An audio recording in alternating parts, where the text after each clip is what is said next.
Doing well, करीब करीब 407.50 पे है। और जुबिलेंट ने दिल्ली की सुन ली, करीब करीब 3737 हो गया जनाब। स्क्रीन पे ही अगर आप देखें तो ये करीब करीब स्टॉक चला है 70-80 रुपए स्क्रीन पे अगर आप देखें, अच्छा मूव देता हुआ। और मैं जिस बात को फैक्ट को शेयर कर रहा था आपसे कि it's now in the process of crossing 50 day exponential moving average, वो होता हुआ 3725 हो गया। और अगर आप देखें इस वक्त, देखिए एक और चीज़ लेके आइएगा, बैंक निफ्टी लेके आइएगा। सुबह की प्लेट में एक लेडी मेंशन था 38,080। हमें कॉल राइटर के जोन के ऊपर बैठने में थोड़ा वक्त लगता है, हम एक बार स्ट्राइक करते हैं फिर नीचे आते हैं। 38,080 को डायरेक्टर साहब अगर गुजारिश है प्लेट हो तो बोलिए आइएगा दोबारा टच करते हुए। और इस बार इस टच करने की प्रोसेस में, क्रॉस करने की प्रोसेस में भागी बनता हुआ आपका एचडीएफसी बैंक, ये बात कहने लायक थी यहाँ पर। और एचडीएफसी बैंक क्या कर रहा है? एचडीएफसी बैंक शैल जी अपने 5 जनवरी की हाई को, माफ कीजिएगा, क्लोज को क्रॉस करने की तैयारी करता हुआ। इसको कैसे रीड कर रहे हैं आप राजेश पालवे जी? 1563 बिल्कुल, काफी बड़े अंडर परफॉर्मेंस के बाद अब एचडीएफसी बैंक अब यहाँ पे अपना पार्टिसिपेशन दिखाते हुए दिख रहा है। और हमें लगता है कि ये स्टॉक जिस तरीके से लोअर साइड से एक रिकवरी बनाते हुए दिख रहा है, स्टॉक में 1620 तक की अपसाइड बिल्कुल यहाँ पे ओपन होते हुए दिख रही है। अगर डेली सेटअप के हिसाब से देखें तो स्टॉक अब ऑलमोस्ट अप्रोच कर रहा है इसके रेजिस्टेंस जोन को, जो कि है करीब 1570-75 की रेंज में। हमें लगता है वो रेंज को आज जैसे ही अगर क्रॉस करता है वो लेवल को, तो ये स्टॉक में 1620 तक की अपसाइड आते हुए दिख सकती है। बैंक निफ्टी में ये एक अच्छा सपोर्ट देते हुए दिखेगा, तो इसमें बाय साइड का ही ट्रेड हम सजेस्ट करेंगे। 1540 के आसपास स्टॉप लॉस रखें और अपसाइड के टारगेट हमें लगता है 1590 से 1620 तक बिल्कुल आते हुए दिख सकते हैं। चलिए, ये आपके सामने राय आती हुई दिख रही है। एचडीएफसी बैंक पर तीसरे नंबर पर इंडेक्स का हेवीएस्ट वेटेड काउंटर है एचडीएफसी बैंक।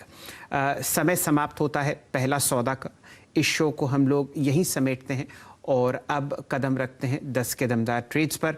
हमारे साथ पालवे साहब जुड़ते हुए दिखेंगे ही इस शो में, और एक ख़ास मेहमान का हम लोग स्वागत करेंगे, बहुत ही जाने माने फंड मैनेजर श्री महेश पाटिल साहब, जो आदित्य बिरला सन लाइफ एसेट मैनेजमेंट कंपनी में कई सालों से कार्यरत हैं। बहुत मजबूत पकड़ आप बाज़ार पर रखते हैं और एक से एक बढ़िया स्टॉक्स आपने पाटिल साहब को जोड़ते हुए देखा है पिछले 15-16 साल से आदित्य बिरला सन लाइफ एएमसी के बहुत ही मजबूत इक्विटी पोर्टफोलियो में।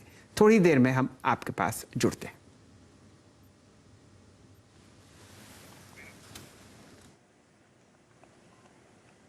जी, चलिए इस बीच अगर आप देखें इंडेक्स लेके आइएगा, और इंडेक्स जो है वो डे हाई पे खड़ा है 17,890, 144 अंकों पर। And look at bank Nifty 38,080 के उस जोन को पार करके 17 नवंबर के बाद बैंक निफ्टी हाईएस्ट लेवल पे है। चलिए राजेश पालवे जी, स्वागत है आपका कार्यक्रम में। एक बार फिर से बताइए कि इन 2 स्टॉक्स के जरिए आप 10 बजे के इस कार्यक्रम को स्ट्राइक करेंगे।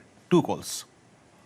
तो वीरेंद्र जी, पहला स्टॉक तो मेरा आईटी स्टॉक्स में से रहेगा और उसमें मैं टीसीएस के साथ जाना चाहूंगा। टीसीएस में जो एक करेक्शन पिछले दिनों में देखा, उसके बाद जो अब रिकवरी पूरे आईटी पैक में भी बनते हुए दिख रही है, तो हमें लगता है रिजल्ट के पहले वापस से ये सेक्टर में एक अच्छा अपमूव कंटिन्यू होते हुए दिख सकता है, क्योंकि ओवरऑल सेटअप पॉजिटिव है पूरे आईटी सेक्टर का। तो टीसीएस फ्यूचर जो कि 3842 के आसपास अभी ट्रेड कर रहे हैं, इसे बाय करने की सलाह रहेगी। हम ये मान के चल रहे हैं 1 से 2 दिन में टीसीएस में टारगेट आना चाहिए करीब 3900 से 3920 तक का। स्टॉप लॉस होगा इस ट्रेड को इनिशिएट करने के लिए 3805 का। 3805 के स्टॉप लॉस से टीसीएस फ्यूचर बाय करने की सलाह रहेगी। यह होगा पहला स्टॉक। जो दूसरा स्टॉक यहाँ पे हमें अट्रैक्टिव लग रहा है वो है, ऑलरेडी हम डिस्कस कर चुके हैं, वो है एचडीएफसी बैंक का। और एचडीएफसी बैंक में ही हम यहाँ पे बाय करने की सलाह देंगे। 1565 के आसपास अभी फ्यूचर ट्रेड कर रहे हैं, इसमें 1530 के आसपास का स्टॉप लॉस रखें और अपसाइड के टारगेट 1 से 2 ट्रेडिंग सेशन में हमें लगता है जो आ सकते हैं वो आना चाहिए 1600 से 1620 तक के। तो एचडीएफसी बैंक और टीसीएस, ये 2 स्टॉक रहेंगे 10 की कमाई में भी बाय करने के लिए। ये दोनों काउंटर्स निफ्टी को और मजबूत करते हुए दिखेंगे अगले पूरे हफ्ते, जब आप बढ़िया अर्निंग सेशंस जोड़ते हुए दिखेंगे फिलहाल बाजार में। चलिए, अब आपने बहुत ज़बरदस्त लुत्फ उठाया 45 मिनट टेक्निकल कॉल्स का। एक बढ़िया चाय का कप बनाइए अपने लिए और महेश पाटिल साहब का व्यू सुनिए सन 2022 के लिए। हम लोग पाटिल साहब का स्वागत करते हैं। आप हैं chief investment officer Aditya Birla Sun Life asset management company के, और बहुत ही लंबे समय से बाज़ार में इक्विटी साइड पर जुड़े हुए हैं। महेश जी नमस्कार, शुभ प्रभात और आपको सन 2022 की बहुत बहुत शुभकामनाएं। हम लोगों ने सन 2021 में बहुत ज़बरदस्त पैसा बनते हुए देखा बाज़ार में। कुछ ऐसा लगने लगा अक्टूबर तक कि ये काम बहुत आसान है। उसके बाद काफ़ी बिकवाली हुई और अब हम लोग पायदान पर खड़े हैं सन 2022 के।